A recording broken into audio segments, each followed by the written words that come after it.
two, one. Welcome to the St. Augustine Chronicles, the where, the who, and the how'd they get there. I have today in studio Bo Sterk, who actually has two very interesting paths in life.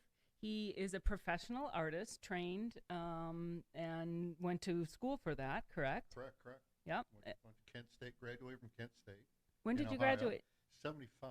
Was it, what was So it like then? Had it calmed down quite a it bit was then? calmed down quite a bit. I mean, but it was still the radical kind of left was still kind of stirring the pot every once in a while.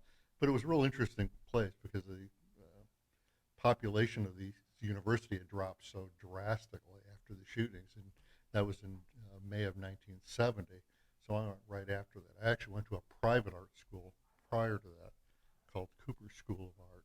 Not Cooper Union, but Cooper School of Art, Also in Ohio? which was in Cleveland. It was Cleveland. It was the stepping stone for American Greeting. That's where American Greeting's headquarters was, the greeting card company. And a lot of the instructors were AG artists, and then they worked at Cooper and trained new artists to come on board for graphics and whatever. But so I went there for a couple of years, and then it was a non-accredited school, and but it had such a good reputation that Kent actually knew how intense the art was, that they actually accepted the credits, and it was kind of a little on the side thing, but it happened. I mean, something you couldn't get away with anymore today. But I was accepted, so I went down to Kent to get a degree. If I was going to be putting out that much money and time and effort. But it was good. Kent was a different environment at that point. I went to school at the University of Wisconsin-Madison. Of course, it Mm-hmm. was in the 80s, but so it was, but much after the turbulent times in that school. But that had a similar history in the early 70s during the Vietnam War. Mm-hmm. There was a bombing on campus at the Sure, University of sure. Wisconsin-Madison, and so it was a very, people don't realize the Midwest is actually a very progressive and it's a progressive area, but Mm-hmm. there's a lot of things that happen and come out of the Midwest. We think it always happens on the coast, but No, no, not those at all. college towns in the Midwest, Yeah, there's a lot of it stuff was real. It happening was there. real interesting time to be there. It was enjoyable. I mean, but it was the ratio then of faculty to students was real great, and it was real open-minded at the same time. Yeah, that's how I would I mean, it describe was Madison as well. Very open-minded. They call it the Berkeley of the Midwest. yeah, it was kind of that kind of same mentality that you were allowed to voice your opinion, and everybody accepted that opinion, except the National Guard at Yeah. that point. Unfortunately, yes. So you have a degree in fine art, I believe, In correct? fine art, yeah, in printmaking and drawing is what my degree was in, and then from there I kind of went back up to Cleveland and worked at the Cleveland Institute of Art, and worked there for a few years, and then just kind of went out on my own and started making art, and was able to find a little venue of doing the art festivals on a national level. My background was basically is in printmaking and drawing. So I was a printmaker, a stone lithographer, and etching. So I had my own presses and setup, and worked out of there. In Cleveland, burned out on just the town and that, and just wanted to get away from the big cities. My wife and I actually we started doing art festivals on a national level. And she's an artist as She's well. also an Hmm. artist, and she graduated from Cleveland Institute of Art, is where I met her. And then from there, we would go out and do the national show. So we would do a show in Madison, Wisconsin, Madison on the Square. Yep. We would do that show, and we'd do Kansas City. In fact, this week I would have been in Kansas City, Missouri, and then we'd go from Texas to Minneapolis to Pittsburgh, Cleveland. We would do a lot of the national shows. So there was a national circuit. You could jump in and out of the art festivals. There's one almost every weekend somewhere. So basically, we did 12 shows a year. We had to be somewhere on 12 weekends to sell our wares. And with that, like I said, I was doing a lot of the printmaking, the art, and I would hand tint them. Kind of followed kind of an English tradition of the English always did that for the book plates. They would do a lot of etchings and engravings, and then they would go back in and hand tint them. And so I actually had two or three Flagler students here hand tinting my prints for me, and we would go off we would go, sell them, go to Austin, Texas, and Dallas, come home for 2 weeks, go to Chicago, into Milwaukee, come back, regroup, go up to Ann Arbor, Cleveland, come back. I mean, so we'd go out, sell our wares. And it ended up, after 20 some years of doing that, I was averaging around 1,000 pieces a year were going out the door. 1,000 pieces a I year? averaged That's 1,000. incredible. There was one year it was 1,600 pieces went out the door. How is that possible? It's you work, you're an artist, you have to do what you have to do. So you work your I can't 14, 16-hour days and get up and do it again. And you just keep producing work. That's I the know, and output per day. That's and incredible. the output is just, you're just a factory worker, and and that's any of the volume that doesn't sell. So there's just piles of work that doesn't at the same time, because I was shooting from the hip. Nobody told me what I had to do. How did And you? It's it, amazing to me that someone could be that creative day after day after day to you, put you, out that much you artwork. get into a flow. I mean, it's one of those things, you just get into a mindset and just take off with something, and you just can't, and you have no idea what you're going to do. It's kind of shocks me even to this day. I'll go through some drawers and I'll find artwork that from my hand, that I don't remember doing. So that's always kind of fun to see. It's like, where did this come from? Or somebody will remind me and say, gee, I own this piece. And I'm like, Did I do no, that? no clue. Where'd that, don't remember it. Just have no idea where it comes from. And how big is your average piece? Is it They're small? small. I mean, the small ones, yeah, the production stuff was always fairly small, was in, hand range. But they would get up to 30 by 40s. I mean, some of the originals and that. So that's not counting the bigger pieces. So I would just literally go into the studio and have to say, I'm going to do a drawing today or a print. And the prints I could do, my edition sizes would vary from real large. I would do monstrous ones. They would maybe just be 5 or 6 prints off of a stone, and then from there, I would go on to smaller ones, little 8 by 10s or 5 by 7s even, where I could do a couple of them at a time, and then just print up, in a given week, make up 200 or 300 of them, and then find out if it was going to sell or not. If it didn't sell, I threw them away. Yeah, I can't imagine going to all that work, and it's your creativity that's on the line, and then you take it to a show and perhaps it doesn't sell. Nobody wants it. Nobody's interested in that Yeah. idea. It's a little bit too offbeat, or it's just too weird, or my drawing wasn't quite tight enough, or something. The idea was just too goofy that it's not going to sell. So I just move on to the next one. You just don't worry about it, because you're already 2 steps ahead of that, so you can't worry about what's going to sell or what's not. Does that take maturity, though? It is. It's reading. It has to have a lot of maturity in it, because you got to read what you're doing, but you can't worry about it either, because it was an idea, it was a thought, it was a part of that whole chain of thought that you just have to keep working through. So it's real interesting.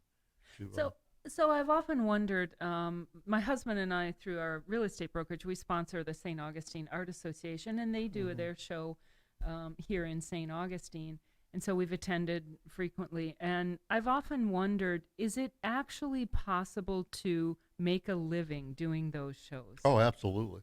It's shocking, the people that are really talented, how much they can actually do.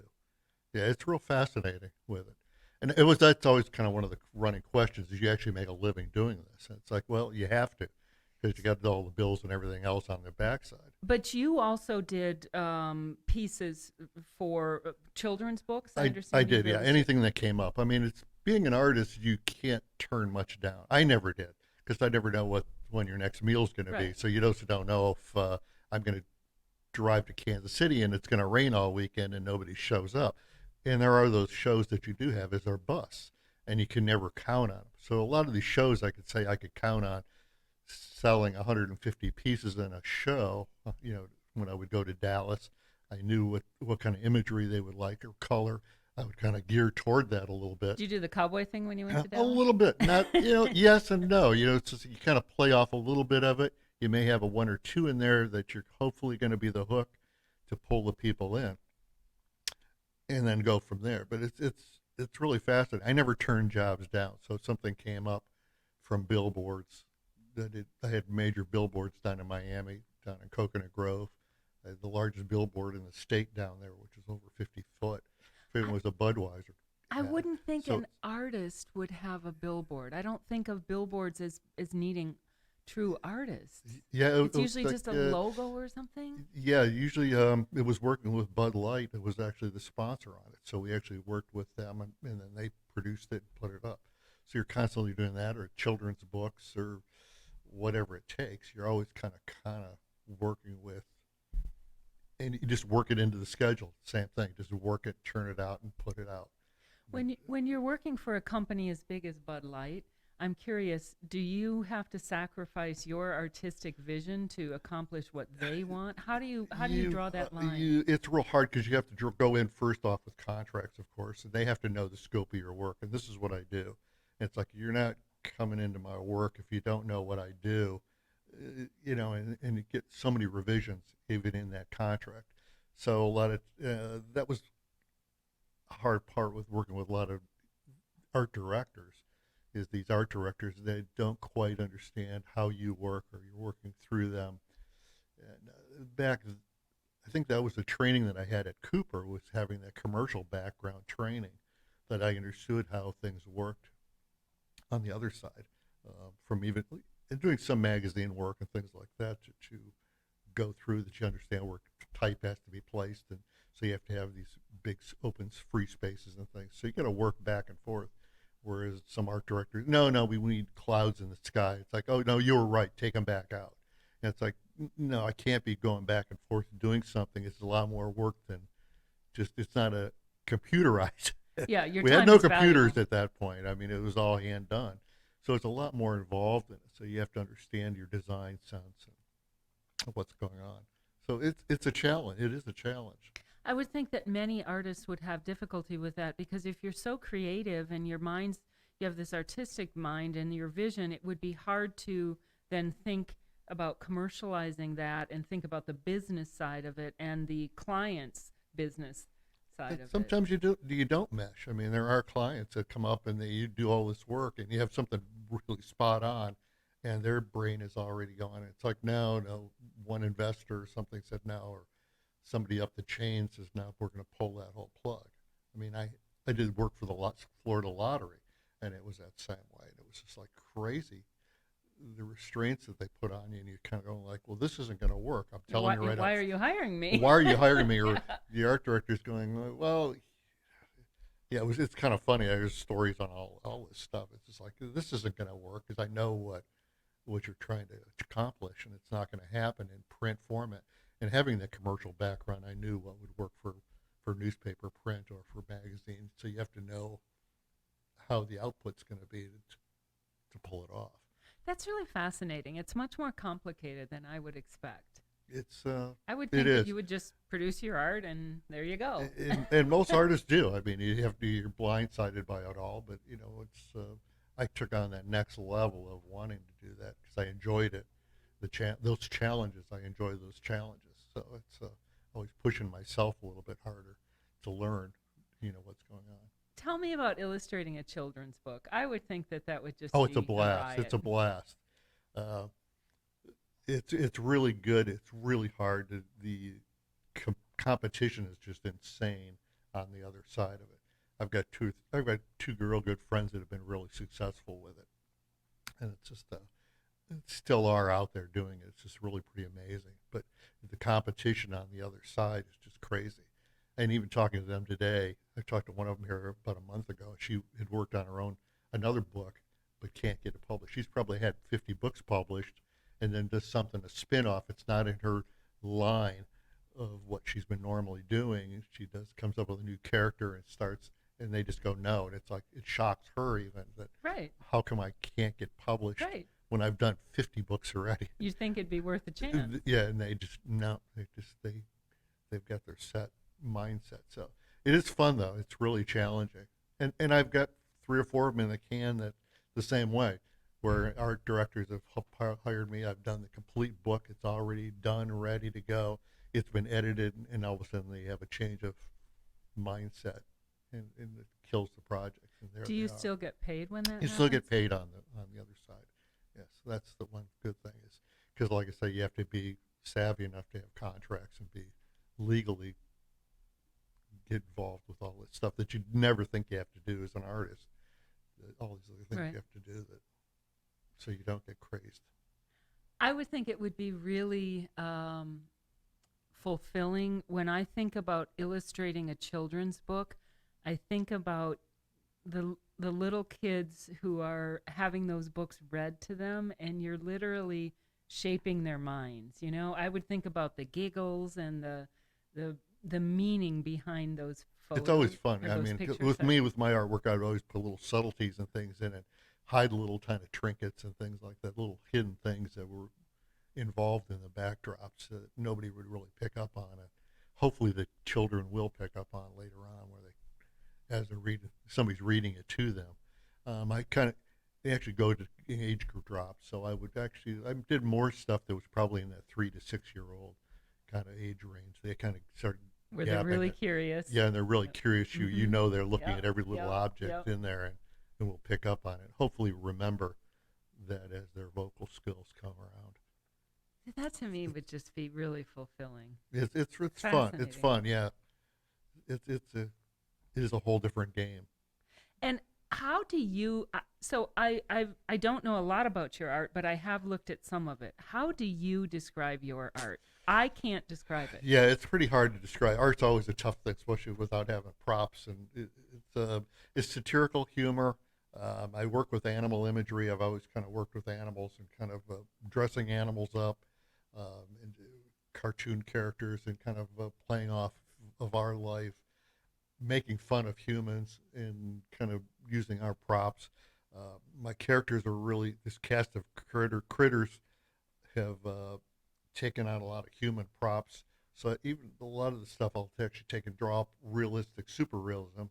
I actually came from a part of my background was drawing super realism, What is super realism? hyper realism, super tight drawings of drawing something so it looks like a photograph. So I can draw something that looks like a photograph, but it never became a challenge for me because I understand how to do it. So it's at the same time. So I'll have this funky character of this raccoon up on his hind legs, but I can draw in realistic props along with it. So it's kind of like a combination of welcome to my world. Here's some of your world's props, but at the same time you're entering my world uh, at the same time. So it's kind of a fun mix of match, kind of weave in and out. And from what I've seen of your work, there's a lot in each piece. It's not just, I don't know how to describe this because I'm not an artist, but there's not just the character, the animal that you're drawing. There's a lot of So humor. much in the There's a lot background. of little humor. There's a lot of little It's things. a full page. It's a full page. There's a lot. There's a story. There's a Yeah. storybook. Yeah. And it depends on the piece too. I mean, there's some things that are just little short chapters or short stories, and at the same time, there's things that are a lot larger. So it was. I never tried to make the major novels. I always try to do short story. I always say, it's like it's better to get a lot of short stories out and do a piece of artwork and move on to the next one because you don't know if it's going to sell or not. So you may invest. I'm no Michelangelo, so I'm not going to do a Sistine Chapel. I'm not into that. I would rather do a bunch of small pieces, see if it floats or that idea. And at the same time, it's clearing my head because I've just got so much going on that it's just like one story leads into the next and it keeps rolling. When you go to the art shows, do people ever recognize your work from the children's books that they've read or from billboards that you've done? Once in a while, I mean, it really varies, and I get a lot more of that feedback now since I've pretty much retired from the art scene. I'm not doing that anymore. Uh, I get something about every once a month or something. I'll get contacted by somebody that'll say, "Hey, I bought this piece," or and it brings back memories. Or I've had twice this month now. I've had people that have inherited pieces. Gee, I've inherited this piece and I just have cherished it at my grandmother's or my mother's or my aunt's house, and I've just loved this piece. Tell me more about when it was done or when it was produced. And one of them was one of those pieces I mentioned. I didn't remember even doing. Well, with the production that you've Yeah, had. when you're doing that volume of work, and even with the prints, like I say, that was the mainstay of my existence with the art world was in sales. there were still probably 50 editions a year that were produced. So it was just like this constant turnover of just new work. So you're just producing such a volume. How did you know? How old were you when you knew that you loved to draw? I think it's like all kids. I think we all make artwork, and it was just got a little bit more serious later on when I started going to art school.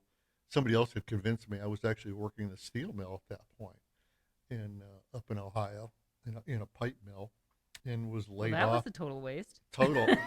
And What a I waste got of talent. I got laid off, and it was the early Wonderful thing, mid right? '70s, and I got laid. They laid us all off, and it was a big crunch. And so all of a sudden, a friend of mine who was going to art school. He says, "Hey, I think you'd enjoy it. Come on, why don't you go? I'm doing this. Let's go to Cooper." And I was like, "Okay, I got nothing else to do this Isn't summer." that funny how just a casual, random series of events gave you your Right. career? All of a sudden, it changed everything real quickly. That's so interesting. Yeah, it was. It was fun. It was a real interesting learning experience. Uh, the whole thing. And so you made your living as an artist. Made my living as an artist for about close to 25 to 30 years. Yeah. Is that what brought you to St. Augustine, the art Uh, scene? well, yeah, it was kind of the art scene at that point. We knew a bunch. We knew some artists here. We wanted to get out of Ohio. The little of everything that was going on there. It was getting tough. Cleveland was really tough. We lived downtown. It was hard. I mean, and it was. They had some major blizzards, and it was just the weather on top of the taxes and everything. And it was tough competition. There was no. Luckily, we didn't rely on the galleries of that. We actually, both my wife and I actually did work at the Cleveland Museum of Art and taught education classes there for a few years.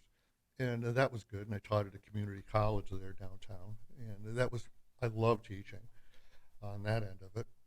Um, but we got out of there, and we knew some artists that lived in St. Augustine, and traveling, we would do the shows down to Miami, Coconut Grove, and Los Olas and Fort Lauderdale, in Winter Park, and Tampa, or the Gasparilla Show Festival in Tampa. So we really knew the reputation of what was going on in Florida, so we came down, just kind of stumbled upon St. Augustine because some other artists that we knew lived here, and said, "Gee, here's a small, quaint town. We can live here." That was 1984, January of '84. We moved here. Um, Good restaurants, good beaches. It was just like Easy to live it here. was easy to Yeah. live. We didn't have competition. It wasn't like we were trying to compete for some art gallery because we weren't. We just wanted a place that we could sit back, make artwork, and go out and do our sales and come back, and just have it a much more lower key. Go have a beer when you're not drawing. Go to the trade winds when you're not. Right? and Listen to that, some good and, music, put your and that feet was up. it. And that was it. So it was a lot more laid back. And St. Augustine was a different place at that point. I mean, it was still St. George Street was where you paid your bills, and down at the pharmacy downtown, and it was just a whole different vibe going on. But fun at the same time. It was just a different type of place. It really is a different place from anywhere else. It's quasi-European, but it's not. It's kind of redneck, but it's not. It's beachy, but it's It's not. not. You've got all these creative people here with the Yeah, music industry and people from and all arts over, and really. all over. And it's kind of an ebb and flow still to this day. You'll see it with the real estate. There's Yeah, constantly people moving in and yeah. out, and you just never know quite who's going to be here around the corner. I mean, I'm shocked all the time at some of the people. Well, that was the impetus for this show, actually. When people come into the real estate brokerage who are visiting here, we get a lot of walk-ins because we're located downtown, and they'll say, "What's it like to live in St. Augustine?" And I always tell them, in St. Augustine, you'll find an incredibly interesting group of people who have amazing life stories. They've lived all over the world. Yeah, They have done incredible things, and they choose to live here. They don't have to. Many places you have to. Your job sends you there, you have right. to. You don't like it. They choose to live here. And you'll sit down at a bar, order a drink, you'll turn to the person next to you, and you'll start a conversation and walk away amazed at who you just met, what they've done, what you've learned. That, to me, is St. Augustine. Right. You just never It's know. always fun who you're going to run into or how you're going to meet. Right? So that was the whole thing behind this show, is I Uh-huh. wanted to tell those stories. it changes day to day. I mean, you could do it at any given moment. Yeah. So you're in St. Augustine. You kind of wound down your art career. And now we'll go to the other path your life took, which is you got a bee or two. I got a bee or two. Well, it was there. It all kind of intertwined. It was a mutual friend of mine. It was a basket maker here in town. She lives down on the beach, and she developed MS. And as she developed MS, she started the therapies that weren't working. The medical community was trying to work with her, and she was losing a lot of mobility in her legs. And she had read that in Europe, and specifically Germany, Yeah. is they do apitherapy. And apitherapy involves bee stings for different ailments. You're kidding me. So Bee stings? bee stings I've for never heard of this. apitherapy is real common in almost all the other I don't want to say third world countries, but more than half the world uses I apitherapy have of never heard of this. some kind of therapy. And so she started doing bee stings on her legs. Well, in the state of Florida at that point, it was basically commercial beekeepers, and you couldn't find a beekeeper around. There was not one around the corner. There was one commercial. Jacksonville had about 4 or 5 guys up there that were all commercial, which was another interesting story on how that all worked. But What does that mean when you say commercial beekeepers? where they have more than 250 hives. Oh my gosh.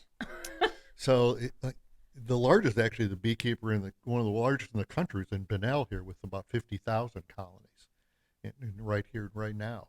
So there are some people out there with just volumes of bees that are just crazy, but they move them around to try to keep them fed. You have to feed them, so you're moving them from one crop to another, for either for pollination or just to keep them fed. You have to constantly be moving bees around. So she was having a hard time coming up with bees consistent enough.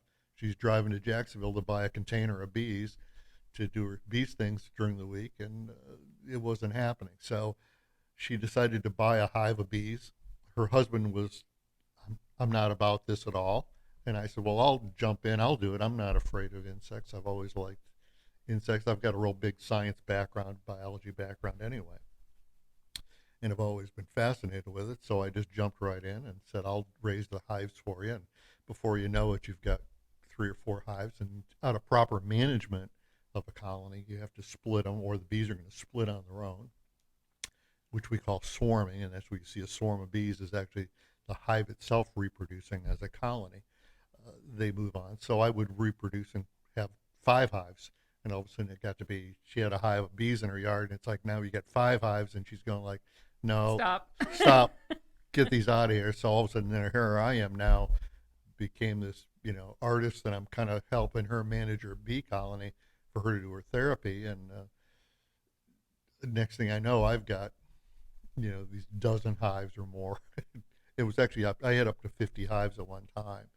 How And much so space does it take to it have takes, that many? well, it takes, some acre. You need some acreage when you get to those kind of numbers. I was real instrumental. We helped pass a law a couple of years back here in Florida that we're all allowed to keep bees in our backyard now, unless you're in an HOA, which may ban it from the restrictions. But as an entity, we fall under a state umbrella. As long as you're inspected by a state inspection, apiary division inspector, that you're filing some guidelines, we're allowed to keep 3 hives of bees in our backyard. Well, I will tell you, I live downtown, and my backyard neighbor raises bees, and his bees, he has since moved them because we had a little bit of a problem. Sure, But I have so many potted plants in my backyard, flowered plants, and so his bees would come and into my yard, and there were several times where they would be in the house and be like 15, 20 of them in the ceiling in the living Sure. room, and I kept saying to him, I really think your bees are coming in my house. And he said, those aren't my bees. And I said, well, no, come on. Right. So that's where you kind of run in, and you have to work with your neighbors. I love the bees. I actually Right. really enjoyed it, but I've been stung so many times because, they don't attack me, but I would put my hand down and didn't look. I'd put my hand on the handrail and there would be a bee there, or I'd walk outside barefoot and they'd be on the ground and I didn't notice them. And so after 4 or 5 or 6 bee stings and then them swarming in my house or coming in the house, I said, Joey. I think we need to move these. And it was hard because I really wanted to support yeah, what he was beekeeping. doing. I mean, it is hard, and you have to have that kind of. You got to get along with your neighbors. We find people with swimming pools or hot tubs are really We have a hot tub too. that Yeah, was they that's love the that's hot tub. that's always a real problem, an Yeah, issue is they love that hot tub. because they want the waters or the salts or anything that's in it. They want other mineral trace elements, so they drink a lot of water, a lot more than you think they do. Bees can be a real problem issue on that end of it. Where they're Well, so he still sells honey, and it's labeled downtown St. Augustine, and uh I buy it from him, and I joked that they should really label it the Xander Backyard Honey. Because but you probably know him, actually. I'm not going to tell you who he is on air, but I'm sure you know yeah, him. I know most of there are there's so many beekeepers now in Florida, and or going back to my story, I guess I should say she had her bees and we used it for the apitherapy. And did it work? And it worked. It works. And it worked for about 3 years, and then the disease finally caught up with her. Is it to stimulate the It immune actually gets rid of system? it. Does it gets rid of the inflammation in the joints? So it's actually a lot of MS and arthritis patients do a lot of bee sting therapy, where they'll sting it right on the joint. It gets rid of the inflammation within that joint. So it kept mobility in her legs for about 3 years before it caught up with her, and the disease finally caught up, and it wasn't as effective anymore. But there's a new report out right now about breast cancer, a real hardcore breast cancer victims. They're actually starting to do bee sting venom for that. How do they tolerate? Maybe it's just me, but the bee stings that I've had, it's terribly itchy. It can Terribly. it's itchy for a while. I always say after the first 1,000 you don't notice it anymore. It's just I should have kept going. I don't swell up anymore. Everybody's always like, man, aren't you gonna? Don't that's gonna hurt? It's like, yeah. Usually I get noticed that.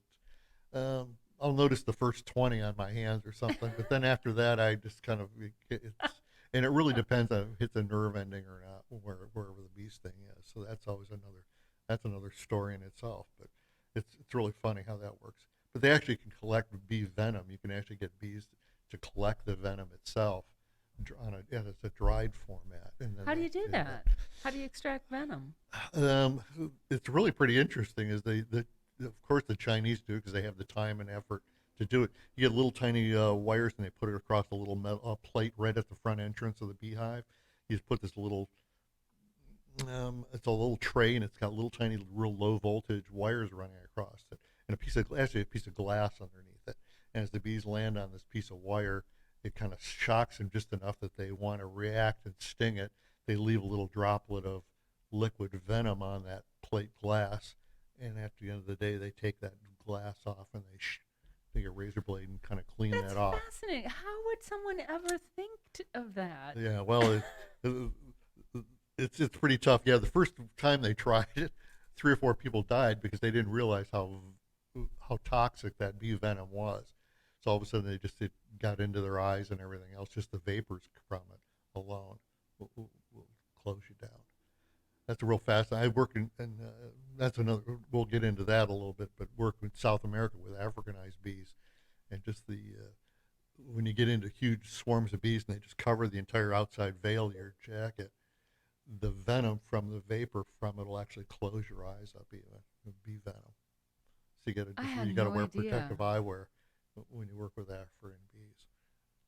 I had no idea. It's a whole other world working with different angles of that industry at the same time. Well, you started by helping a friend. So You obviously are incredibly knowledgeable in bees now. How do you get from helping a friend to the knowledge base that you now have? I worked with some of these commercial guys. I started doing helping one of this same guy in Jacksonville that I helped buy the bees. So we kept going from there and helping her out. And I started apprenticing with him then. So he would need help, and the only way you're going to learn is hands-on. So I volunteered, and here I am. I'll help you move your bees or commercially work with hives on a different scale for pollination contracts that he would have. So we would travel around the state and drop bees off for various crops. And How do you move bees? I'm um, sure the answer is very carefully, right? it's actually a little bit rougher than you think, but yeah, you put them on a truck and you throw a But net when over you them say and put them, what put do the you? hives, put the colony. You take the entire colony and you So either you put have it. it in like a box or It's in a something? box. Each hive has 40 to 50,000 bees in it, and you literally pick it up and put it on your truck and or a trailer, and we would throw big tarps over them. You rope them down and throw it to a floor, and down the highway you go. And then when you set them up somewhere else, what do they need some sort of flowering plant or Right. how do you Usually wait for a crop.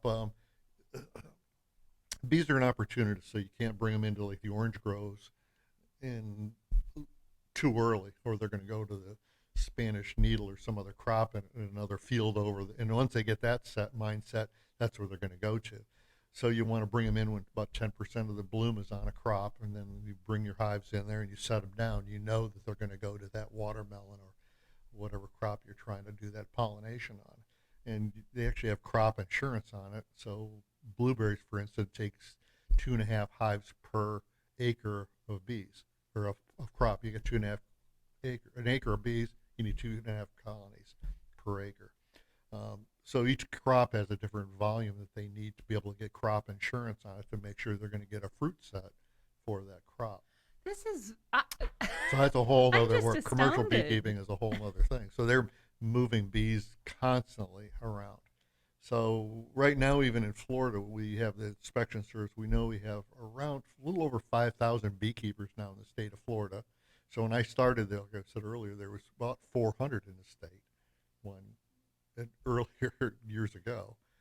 25 years ago, there was 400 beekeepers. Now there's 5,000, and right now we've got about 600,000 managed colonies that we know of. What is a managed That we know colony? that are we're taking care of, management, that are overseeing it and looking at it properly, caring for it, that we know of.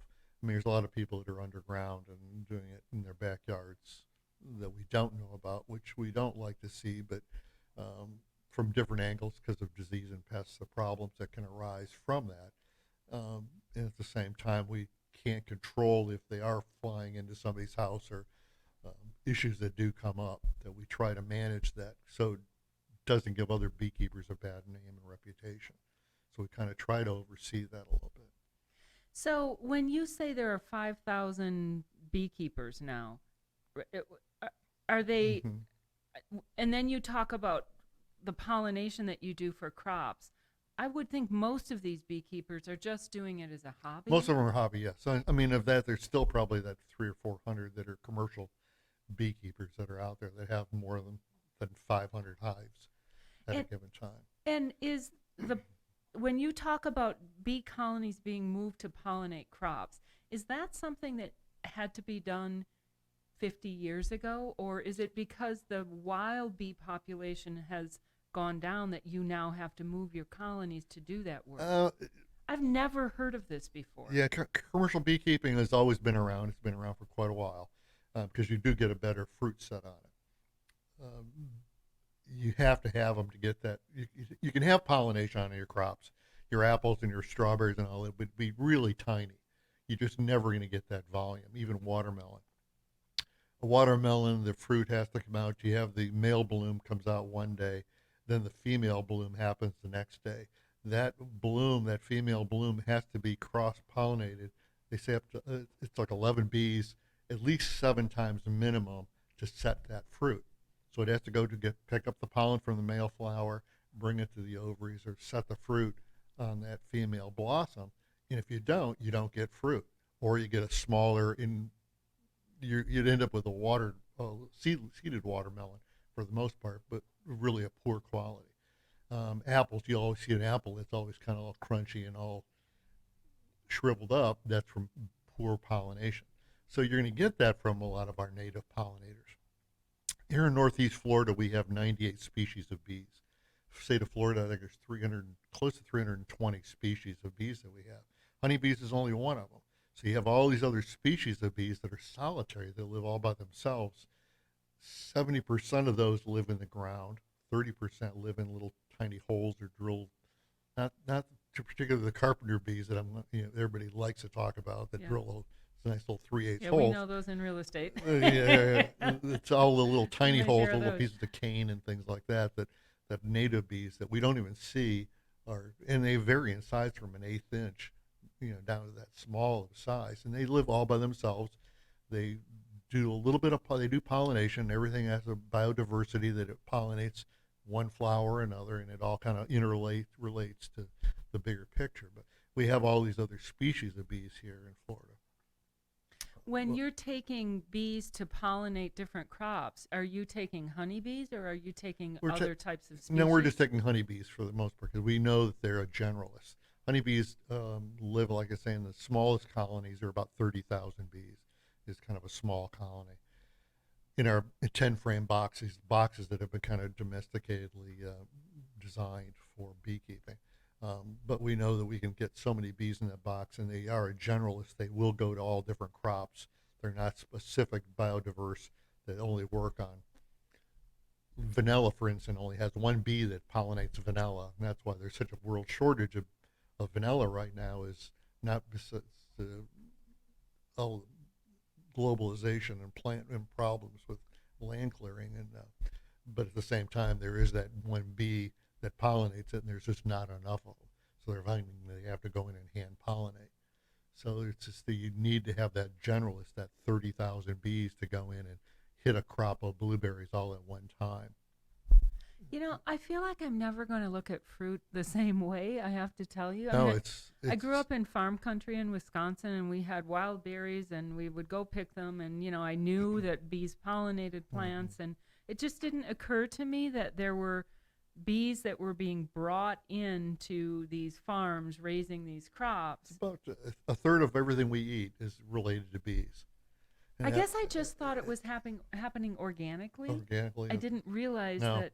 there's an old adage: if you went to McDonald's without bees, you went to McDonald's, you'd end up with a bun, because wheat is about the only thing that's wind pollinated. So everything else relates, even the meat and everything is relied on some kind of crop that still feeds Sure. back in, that's bee related somehow. Yeah. You have to have them for it. Yeah. And the crazy thing is that they're not native to the Americas. Bees were brought in by the Europeans.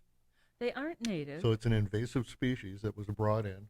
And of course, that runs a sore subject with me, is because, of course, the English claim they brought them in 1620. Oh, the English like to claim And everything, and don't they? We know and that we here. and as good of record keepings as the Spanish were, they never had anything listed for bees as part of any of their documentation that they were brought in. So did they come? That's an interesting question. Did they come? If they came from Spain, how did they make the trip over? You literally put them on There's no. you put them on a ship. You put them on the back of the ship, and they would just make sure they had enough honey stored on them. Put boxes of honey on them, like you would during the winter months. Most likely in the colder season, they did it when they wouldn't be flying near as much. They just put a bunch of honey on there and put them on the ship, and you can let them. You can even open the door, and they'll come and go, but they're going to keep moving along with the ship if the colony is strong enough and large enough. And my take is that Columbus did it on his third voyage to Hispaniola when he was going to. He really built San Domingo up right around 1500, 1498, I think it was that third voyage, and he brought a lot of livestock to San Domingo before he moved on. And at that point, he dropped them off there. We found one record from Puerto Rico, the governor of Puerto Rico requesting beeswax from San Domingo. So For it was there. So we hope, but it's just that chicken or the egg. Did they bring in beeswax to Santo Domingo, or did they bring the? You had to have beeswax for the Catholic religion as part of the ceremony. You needed beeswax comes from honeybees, from the virgin bees, from their bellies. It's produced as part of their. It's a fat, basically it's belly fat from bees is what beeswax comes from. Thanks, because that wasn't something I knew. I mean, I know of Wouldn't it be great, beeswax, man? but Like I don't you can know. build a house out of your belly fat. I mean, it's just a great thing, cool thing. How do you get it? You can the bees actually produce the beeswax themselves, and then you actually harvest it, and you can crush it and just melt it down. But how does it? Do they excrete it Yeah, they somehow? excrete it out of their belly, between their glands and their abdomen, and it actually comes out as a little droplet of liquid, and then as it hardens and the air hits it, it dries into a little flake of a white flake. And they literally take that flake with their mandibles, and they form the little hexagons that we're normally seeing. I'm And just then they use fascinated that by as, this. and then they, and they just, yeah, they keep going. They just collect nectar and pollen, and the nectar turns into, they have a whole honey crop stomach, and the honey, it turns into honey from an enzyme that's in their stomach. As they kind of regurgitate this nectar out, they come back and they fly all day, pick up nectar, regurgitate it, and it turns into honey as they dehydrate it down.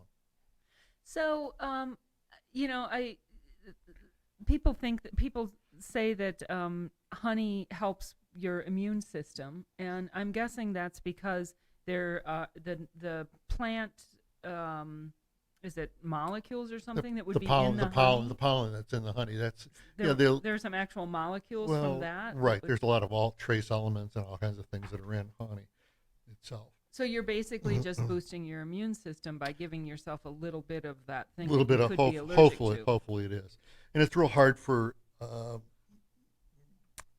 Then that goes into my science background. It's really hard for me to jump on and say yes, 100%, because we just don't know We don't know. Yeah. quite enough about it, and you don't want to go out on that limb saying yes, because most of the pollens that we're allergic to are pine and oak, and bees really don't go to those Yeah.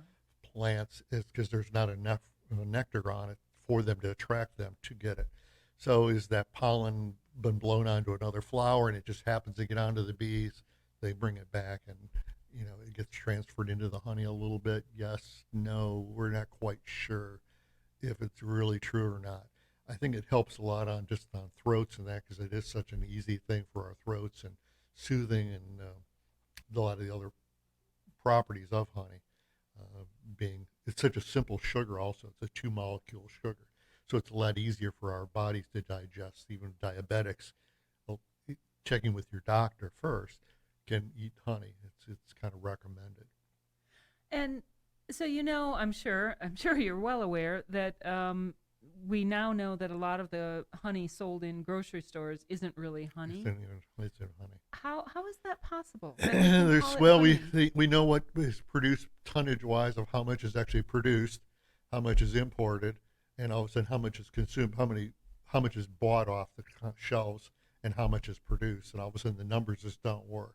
So it's really hard to get a number on what is real honey and what is not. But why isn't there a standard? How can you just call something honey? Because they get away with it real easily. I mean, they can fake anything anymore, and they with globalization they bounce this stuff around the globe and in containers, and it goes from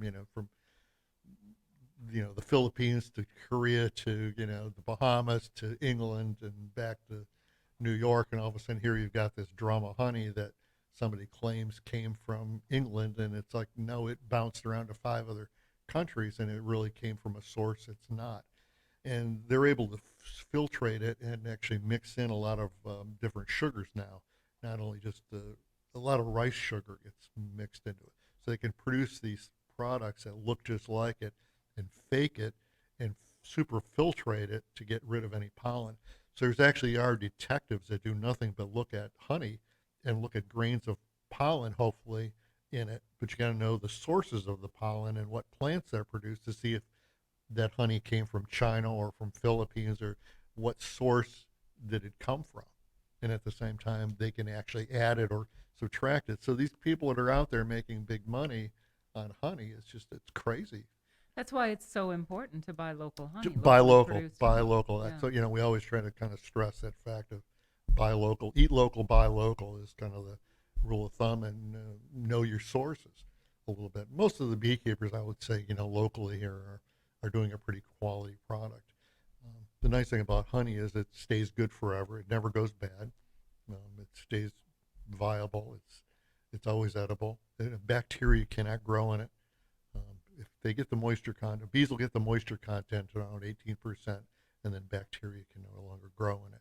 So it's really good for wound care, things like that. Another part of apitherapy is that wound care That I have heard of, yeah. of using it. They do quite a bit of that down at Marineland here with the turtle reserve. Oh, they do. A lot on it. That even on horses, they'll put a poultice of honey on a wound, and they find it's really amazing how fast you can get skin to regenerate or heal the wound up because the bacteria can't grow in it yet. It keeps it moist and lets everything kind of grow back It's and, incredible. and regenerate. It's scary how efficient the bees are within that colony. So I know that you are the local bee expert. I've talked to several people actually recently who have told me that you are the guru of all things bees in this area. But you have taken the time and energy to take your knowledge elsewhere outside of the United States, right? I do. Is it Haiti mainly I that you've um gone I to, I, or? I started a nonprofit a few years ago. I started working with a couple different agencies out of Florida about 20 years ago. I started volunteering, and it was an agency out of Tallahassee called Favica. It was basically came down to, it was a Florida Peace Corps is what it was. It was an old Bob Graham project that he started when he was governor. He started this project, and it ran for about close to 30 years, and then it kind of dissolved in the last few years. They had some budget crunches, and people in Tallahassee didn't see it fit to be part of it. But it was basically an extension program for the Caribbean. And what that volunteer was, any needs that the Caribbean they would have, they would contact Florida for Big Brother to kind of help out and give us some advice on. I'm going to grab some water. So, so you went to the Caribbean, to Haiti in particular, to did you take bees there, or did you No, work with we them? never work with. We always work with whatever's native to that island. Were there So we just got, beekeepers there already? there were bees there, yes, beekeepers, and most of the and throughout the Caribbean, bees, like I say, that came into most likely Hispaniola, Santo Domingo in 1500s, which is Dominican Republic, which is just the other side of Haiti. Hmm. Those beekeepers that I would encounter up in the mountains were doing beekeeping that was just traditionally handed down. So it was most likely they had no clue as to what beekeeping was. They kept bees in a log. They had no idea what would show them a bee smoker. They had no idea what a smoker, a veil on their head. No idea. They've never encountered what So, modern beekeeping at all. so what did they keep the bees for there? Was it just to get the honey? Just Was to it get a to little act? bit of just to get a little bit of honey. It was just a little bit of their sugar because they have nothing to and to barter with. So they get a little bit of honey out of this for themselves for consumption, and at the same time they can barter with it. So they weren't doing the pollination. No, very little pollination because most of their crops are root crops that they have, but they don't quite understand even what pollination is, and they have no means of moving bees anyway down there because, like I say, they're all in logs and they're in a tree or what have you. There's no clue as to what it's beekeeping going. My first encounter, it's like going back 200 or 300 years.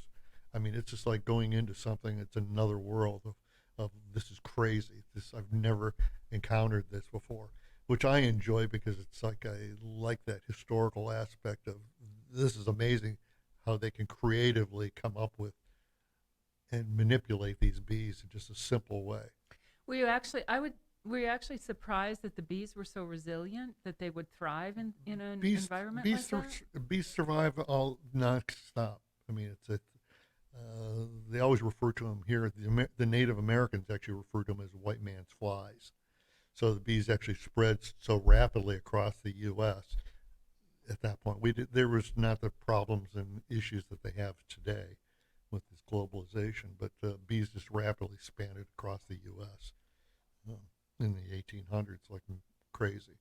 So everywhere they went, they could actually you can graze a hive and they split.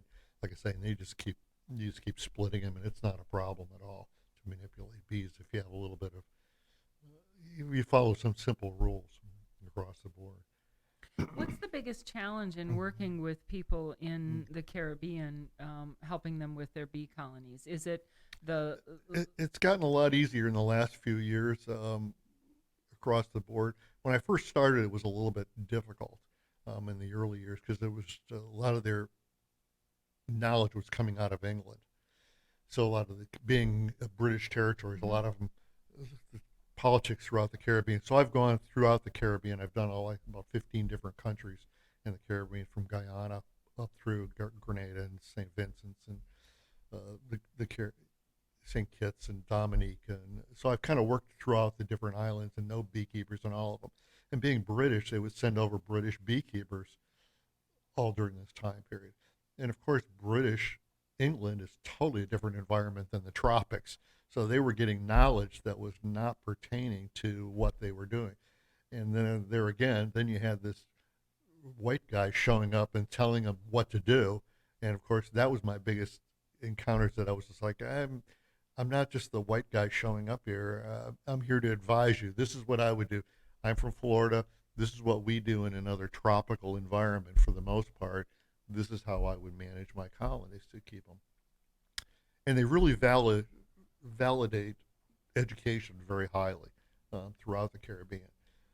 Haiti knows that's the only way out of their Yeah, situation. The yeah, more education they have, yeah, the better they are, because they know there's no other. yeah. The government, everything is so corrupt. Their constitution is corrupt, so they've got a real problem with internally in their own rights. So they know that they have to just kind of work themselves through these things, and the more education they have to better themselves, they can get through. So I try to work with those people down there and just kind of development projects and just kind of do. My group is called Bees Beyond Borders. So I've got my own nonprofit set up, and so we go down and we train beekeepers in various countries. So we've got one coming up in St. Lucia. We were actually just scheduled this month, and we were supposed to be in Africa and Rwanda for a month. So we just kind of signed up with a 2-year contract to do twice a year in Rwanda. We've got another one going in Barbados, where we go down and we spend 3 weeks down there at a time, twice a year, and just train beekeepers and then kind of reevaluate what they're doing. Are they doing it right or wrong? We try to do classes for beginners and advanced and all aspects of beekeeping through it. You know, it's interesting to me because in your career as an artist, you've left a piece of yourself in so many places with your art, with your work, and people have it, and you don't necessarily know where it is, but it's broad. And you're doing the same thing with your bees. You're leaving a piece of yourself in all of these places that you go, and It's been really fascinating and fun. Yeah, it's been really interesting to see. I mean, I've gotten into some places that you would never imagine, and working with people, and I really enjoy the education. So even with the artwork of teaching, like I said, we taught at Cleveland Museum of Art and at the community college, and even a few years back, about 6, 7 years ago, I went back up to Cleveland and taught at Case Western Reserve. So I have, it's been really interesting. I enjoy education a lot, and then part of this whole bee thing is I've learned a lot. We were actually real instrumental in forming a new bee lab over at Gainesville at the university. We have a bee college that was formed out of that. I was helped and instrumental at the beginning of that we needed extension programs for education. And part of that education was myself. I'm thinking of myself here that I enjoy teaching, and we need education in the Caribbean. We also need it here in Florida for all these 5,000 beekeepers, because this whole thing has just blossomed. Um, wasn't quite that great before, but now I think the bee college itself, we went from this 1,000 beekeepers to all of a sudden 5,000 now, and I think the bee college in Gainesville has really established that by educating and training beekeepers on all aspects of it. So we do bee colleges in Gainesville, like I say, twice a year. We actually had to do a virtual one, but that's 45 classes a day in all aspects of beekeeping. We bring in professionals from all different angles on everything from what's in pollen, and how good is pollen, and how do bees use pollen, and what's the breakdown in it, to management, or how to get bees out of walls, or any aspect of beekeeping that we need. We're training beginner beekeepers. Yeah. are you, for the uneducated person, we hear that the bees are the population is being decimated. Are you worried? Not at all. I mean, bees are totally resilient. They're always going to be there. I mean, and they are. We had a couple weird with that whole colony collapse disorder a few years ago. It kind of came in, and they don't really know what happened and why, what caused it, and where it went. It's like showed up and a huge die off, um, and all of a sudden it's kind of gone. We've got some other issues that are happening. We talk about pollination and bees in general, what we were talking about earlier. The whole almond industry is driving a lot of the commercial beekeeping in the country. Huh. Almonds in California is such a huge commodity crop. It demands so much. It demands so much money, and it is in such demand that they pay up to $200 per colony for a 1 month contract just to have bees to pollinate the almonds. This is a whole So world I don't know anything two-thirds about. of every bee colony in the entire country, over 2 million colonies, have to go to almond crop in February and March to pollinate that crop. So there's just semi-loads, It's incredible. thousands of semi-loads of bees go to California for just 1 month to pollinate that crop. And then they go from, a lot of them go from there up to the Oregon to into Washington for apples and cherries, and then they go to the Dakotas for the summer to kind of build up on the clover, and you end up with your clover honey. And then for the most part, those bees are gone. I mean, then they bring them actually all back to Florida. Come next month, you're going to start seeing semi-loads. It's like they'll have 650, I think last year. I'm going to guesstimate here. It was like 600, over 600 hive semi-loads of bees. There's 480 hives on a semi. Come to Florida, they nurture them, get them through winter, build them up, and then over 800 And they go back semis up. leave, go back out to California and get on the road. So it's like right now there's such a land shortage for beekeepers in Florida. It's crazy. There's just turf wars for these large volumes of bees that are coming back into the state. There's just not enough land for beekeepers anymore.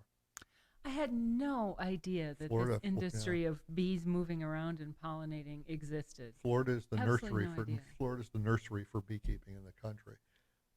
And So, I can see where that would be a problem with the land. yeah, I mean you can basically in Becoming in more a and certain more acreage valuable. you can drop like 200 hives on a given acreage, and you need so much volume of land for that volume of bees to try to survive, to stay alive, or you're buying sugar to try to feed those bees to stay alive. So that's coming up. That's the next issue we're having this next month, is we have to start feeding bees sugar water to keep them alive. I am truly never going to look at food the same way again. Ever. It's been amazing. Our time is up, but Oh, I wish that dang. I had more, because there's so much more I'd like to talk to you about. It's incredible. I feel like, Pete, do you feel like you've lived your whole life and you didn't know any of this was happening? None of it. I've Pretty just cool. touched I mean, on you it. I've just just think- touched on it. I haven't I even got know, into I it. can I haven't even tell. got into it. You just think that there are bees and la-di-da, right? Yeah. You didn't. I have so many more questions. Maybe I'll have to bring you back sometime. Yeah, it's fun. I've got all kinds of stories from the Caribbean. It's a hoot down there in the islands. And we didn't even touch on the African bees that my No, friends the are all African afraid of. the African African bees. We have them in Florida, but we've got them hybrided down. I'm going to bring a you little back sometime. Enjoyable. So thank you. This was Bo Sterk today on the episode of St. Augustine Chronicles. Thank you so much Sure for enough, taking not the a time problem. to come in. I Thanks. really enjoyed it. Thanks for the and opportunity. I learned so much. Thank you for joining us on the St. Augustine Chronicles. You can watch us on St. Augustine Chronicles on Facebook and St. Augustine Chronicles podcast on YouTube. Like and follow us. And our episodes drop every Monday on Facebook and YouTube. We're produced by Pete Melfi at the 904 Now. Thanks for joining us. That was so incredibly interesting. I knew I was going to run